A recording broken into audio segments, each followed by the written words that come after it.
Where were you when the lights went out? We had some severe thunderstorms the other day here in New York. It was a mess, and when I got home finally, I saw that my entire building was in darkness. So I made my way in. I climbed up the 5 stories because the elevator was out.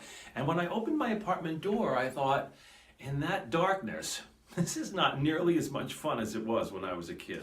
I grew up in a very small apartment building, and my grandparents owned it.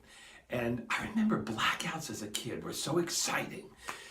And my first thing I remembered was that my grandfather would make his way to the basement, and he would come up with an oil lamp, and he would sit it in the hallway so that everyone could find their way. And I thought, how smart that he was always so prepared, and that was the first thing he thought of. So I'm going to give you a few tips on the things you absolutely must have in the house in case you have a power outage, so you're not left in the dark. Okay, first things first, a flashlight. Everyone should have a flashlight, and make sure it works. Also, if you have a flashlight, you should always have a couple of batteries on hand. Extra batteries, just to make sure. Once you get that flashlight out, find your candles. Do you know where your candles are? Do you have candles? You should. I have tapers, I have pillars, I have votives, I have candles of every shape and size. They come in really handy, and they're fun. Do you have a lighter?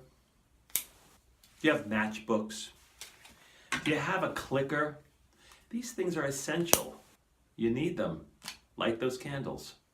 This is a voltage tester. It's really a convenient way to find out if any of your outlets are working, because in some cases, 1 or 2 may work. If you don't have one, a simple little night light will do. Slip it into all of the outlets that are available and see if any of them are working.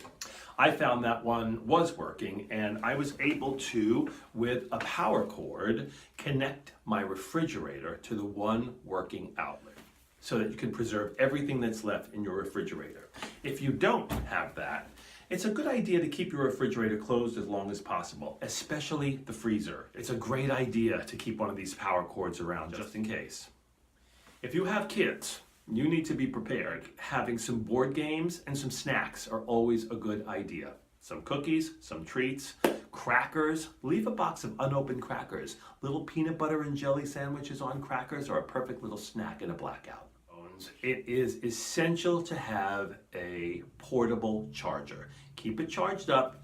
Make sure it's ready at all times so that you can charge up your cell phone without power. It's really necessary. How else are you going to find out what's going on in the world? Get the news, make a phone call, be in touch.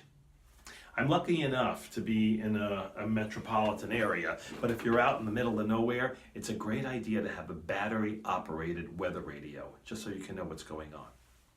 Know where your fuse box is. Open the door and flip the switches.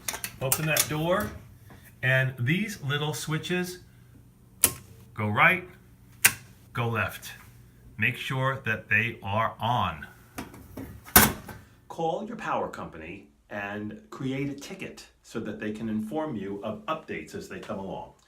One last tip, I think it's a good idea to have a bottle of whiskey around. I mean, everyone says it is.